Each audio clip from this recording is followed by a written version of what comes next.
Hi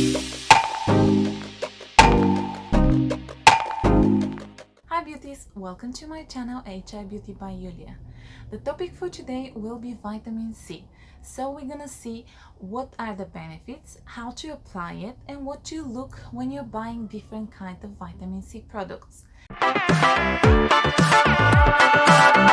The pure form of vitamin C is called ascorbic acid or L-ascorbic acid, and it's something that our body unfortunately doesn't produce.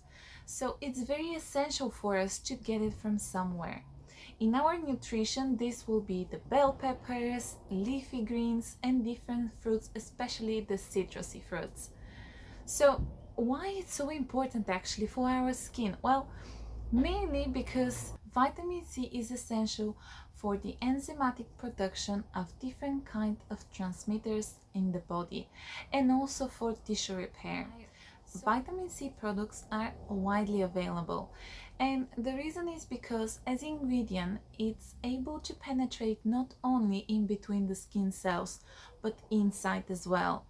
There's studies that are showing that vitamin C will help to brighten the skin, it will enhance the production of collagen and elastin into the skin, and also it's a very powerful antioxidant, so it will fight with the free radicals. Now, the fact that there's a lot of products is a good and bad because it might be quite confusing to pick the right one. Obviously, the coin has two sides, so according to some studies, it's not so beneficial and it has quite a few side effects. But for those one, I am going to talk about next week. Before I start speaking about the benefits from the ingredients, I think it's important to say that with regards to the benefits of vitamin C into skincare, the studies that we have are mainly on live skin cells in labs, so they're done in vitro, and the studies that we have on real individuals, there's a problem with regulations, and a lot of the companies that are selling this type of vitamin C products are doing the studies, so we don't know how biased they are or not. And also there's not a huge amount of people in these studies, so let's say 50 or 100 people have tried our product and it worked like that and that. So that's why a lot of people are saying that we don't have enough information for the benefit. But according to some studies, in order for your skin to get some benefits from it, if you apply vitamin C on the skin, it will be more beneficial around 20 times than just getting it as different kind of nutrition. Vitamin C is one of the most powerful antioxidants that you can apply on your skin. And for those of you who don't remember what this means, it means that it is able to fight with the free radicals which are caused by sun damage or different pollution around us. After sun exposure, it's a great idea to apply some vitamin C products on the skin, whether it's on your face or your body. And vitamin C is able to brighten the skin and reduce the sun damage and pigmentation.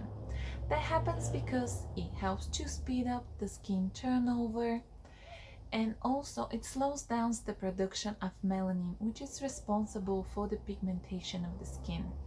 The reason is because it inhibits enzyme called like this. According to a review that looked into 31 different tests for the topical use of vitamin C, they found that vitamin C could be very beneficial not only to reduce the sun damage but also to prevent a lot of it.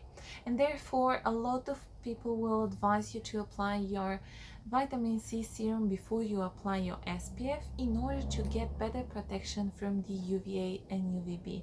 And so do I. Vitamin C was proven to be able to replenish the vitamin E into your body. Vitamin E is another antioxidant that helps to fight with the free radicals, and especially after sun exposure it is very reduced, and that's why vitamin C is a great idea again during the day. Vitamin C has quite a few anti-aging benefits as well, and they are related to the fact that it helps to produce more fibroblasts, which are actually the building agents for collagen and elastin into the skin. And more collagen and elastin obviously means less wrinkles and less sagginess of the skin. With regards to the use of vitamin C, always look the labels.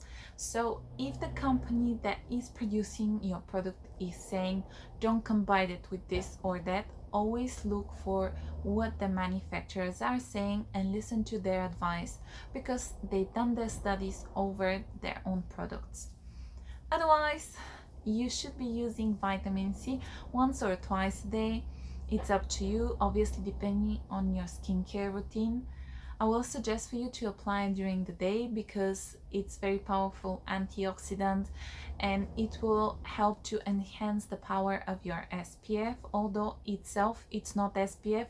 So always use SPF during the day, every single day. Anyway, if you are starting now with vitamin C, don't forget to do a patch test. Even if you already use different vitamin C products, when you start using something new, do the patch test just in case. Unlike alpha hydroxy acids, beta hydroxy acids, or retinol, vitamin C will not make your skin more sensitive towards UV light. With that being said, the vitamin C itself is quite unstable and sunlight might affect your product. Therefore, if you will be using it, it's very essential to use SPF in order to continue to get the benefits from your product throughout the day. It might be very powerful ingredient, but still you have to be patient for results. So you should be able to see visible difference after 6 to 8 weeks. Vitamin C could be used in your skincare routine with different kind of ingredients. If they're quite powerful, then obviously my suggestion will be to use one in the morning and the other one in the evening, or just to alternate the days. In each case, one of the easiest things that you can combine are vitamin E and ferulic acid with vitamin C. They are very powerful antioxidant and they enhance the power and the stability of one another. Therefore, a lot of your products will have them in the ingredient list. There's obviously the myth about niacinamide and vitamin C. I already made the video for niacinamide. If you want to know a little bit more about this ingredient, please check the link up. But for this one, I would say that it is not true, because it was based on old study from the 60s or 70s, something like this, and it was pure L-ascorbic acid with niacinamide, and they are combined in a condition that were very lab controlled, so there was a very high temperature. And also, again, a lot of the products nowadays don't use L-ascorbic acid, they use different kind of derivatives, and that's why it's quite easy to combine them with niacinamide. With this being said, I would like to highlight the fact that The Ordinary do say on the label of their niacinamide that it's not supposed to be combined with their vitamin C products. So, although the general rule is that you can combine vitamin C with niacinamide, if the manufacturer of your product do mention that you are not supposed to do so, always listen and do what is instructed in the label. There are a few things that will affect the stability of your product, and it will be packing, the formula, and the storage. Always look the expiry date for your product, because if you decide to be brave or just don't look, it means that maybe your product is already off. This will be obvious from the color of your product, because it will become dark brown and there might be some smell there. If this already happened, then just better get rid of the product. Some studies say that although there is some process of oxygenating your product, you can still apply it, although you won't get that much benefits. Some say that it will color your skin a little bit yellowish or orange. I will say, if you see that there is something wrong with your product, just don't be brave, because otherwise you might be sorry later on. most of the people prefer to use vitamin C serums. Now, if your skin is dry or sensitive, you might prefer to go for a cleanser or cream in order to introduce this type of ingredient, because the pH level won't be as low and the product won't be so concentrated, so the likelihood of any kind of irritation will be less. When we talk about concentration, you have to bear in mind that the concentration is different depending on the fact if you will be using pure L-ascorbic acid or you will be using some kind of derivatives.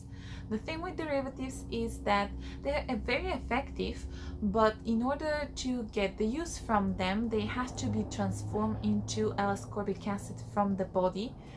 Therefore, the fact that it says 20% might not mean that it will be too irritating for someone with sensitive skin, especially if the pH of the product is high enough.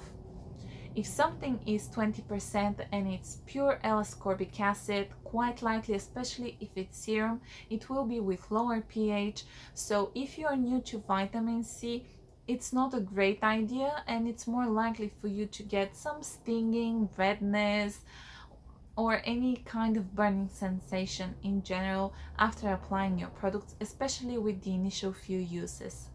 But still, ideally, your vitamin C should be somewhere between 10 and 20% in order to get the benefits but don't get the irritation from it. As for storage, ideally it should be some kind of airtight dark container.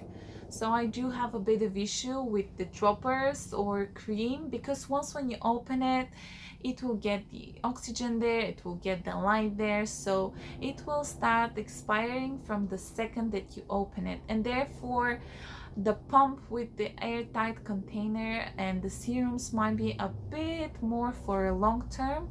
With that being said, I must say that it's very important the formula of the product, how the vitamin C will be delivered. Is it pure vitamin C or there's some derivatives used inside your product?